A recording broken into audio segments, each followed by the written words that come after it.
بسم الله الرحمن الرحيم. السلام عليكم ورحمة الله. معكم أخوكم عبد المجيد من قناة حياة الطبيعة، واليوم رجعنا لكم فيديو جديد. واليوم راح نفرجيكم طريقة عمل الزرب الفلسطيني بشكل صحيح 100%. زي ما انتم ملاحظين قدامكم عندي الزرب اللي هو طريقة الزرب البرميل الحديدي. كده بنحفر في الأرض ومننزل برميل، بنسميه برميل 12 تنكة، ومننزله جوا الأرض ومنطم حواليه ومندفنه. أنا عندي لكيت صخر تحت الأرض ما قدرت أدفنه كامل، فضل منه طالع تقريبا 30-40 سنتي، وحطيت أحجار حواليه وبنيت عليهم بطون وعبيت جوا تراب بزبط برضه. زي ما انتم شايفين هي عمق البرميل قدامنا، وفي شوية خشب وأشياء عشان نولع النار. وهالكيت يلا خلينا نبلش نولع في النار.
زي ما انتم ملاحظين توليع النار بيستغرق شوية وقت، لأنه بحتاج لحطب كتير، وكل الحطب اللي منولعه لازم يتحول لجمر. وللعلم أفضل نوع حطب للزرب اللي هو حطب الزيتون أو حطب الليمون. أنا في هذا الفيديو هستخدم كتير حطب زيتون.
زي ما انتم ملاحظين النار طفت تقريبا، ضل منها شوية شعلة.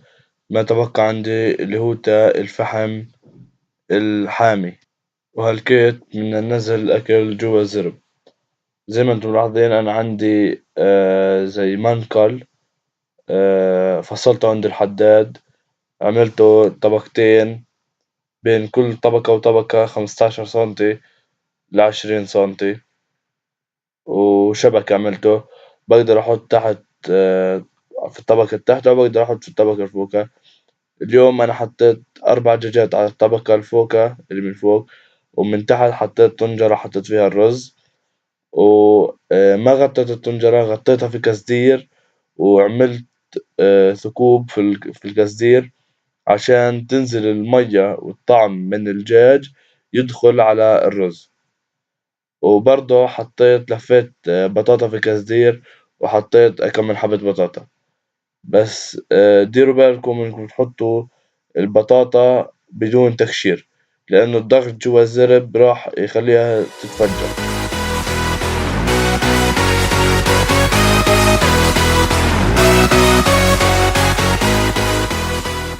وبعد ما نخلص لازم نحضر على الأقل سطل واحد طينة.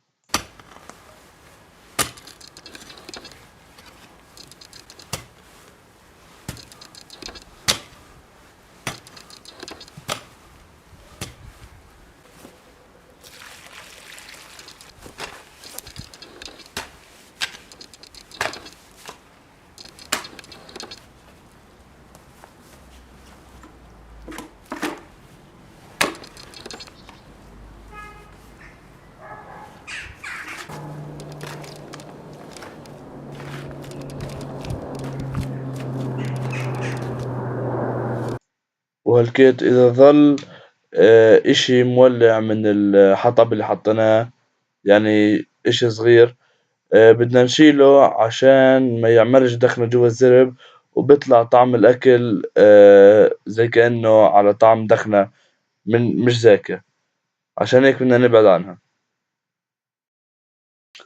وبعد ما شلنا الحطب اللي ظل مولع، هلكيتها صرنا جاهزين عشان ننزل الأكل جوا الزرب.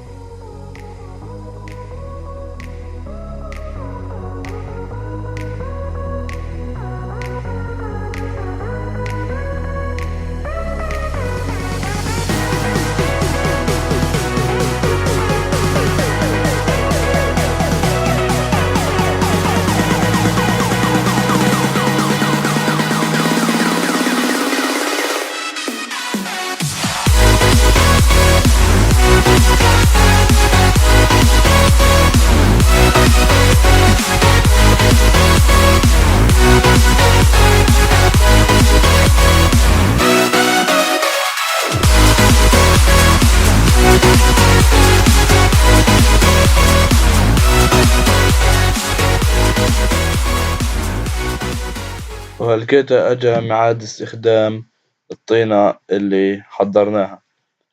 الطينة هاي راح نستعملها، اللي هي راح نحطها حوالي على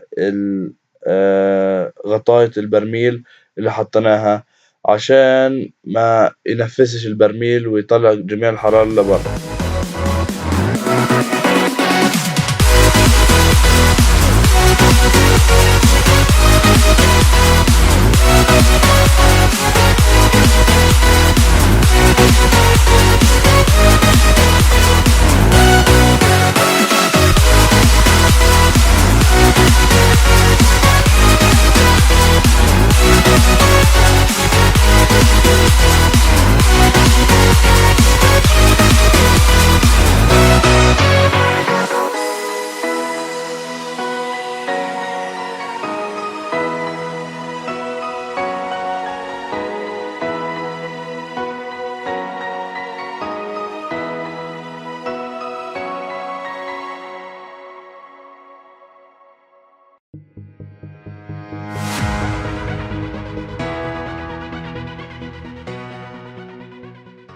زي ما احنا ملاحظين حطينا الطينة وكل شي تمام. فلقيتها لازم نجيب حرام أو قطعة قماش، المهم تغطي البرميل، غطاة البرميل. هاي عشان تساعدنا وتريحنا إنه ما يدخل تراب أو رمل أو أي شي على الأكل. بنحط هاي القطعة القماش وبعدين بنحط على فوقها الرمل. تابعوا معنا.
أوه، رجعنا له بعد ساعتين ونص تقريبا. هذا عيار الدجاج. انت حسب شو بتكون حاطط بدك تعمل له عيار، تقريبا نفس الفرن العادي. الدجاج حطيناه ساعتين ونص، وهالكيتا بدنا نشيل الغطا ونشوف شو بيطلع معنا.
زي ما انتم ملاحظين، الحمد لله طلع الدجاج كل شي تمام و100% وبشهي.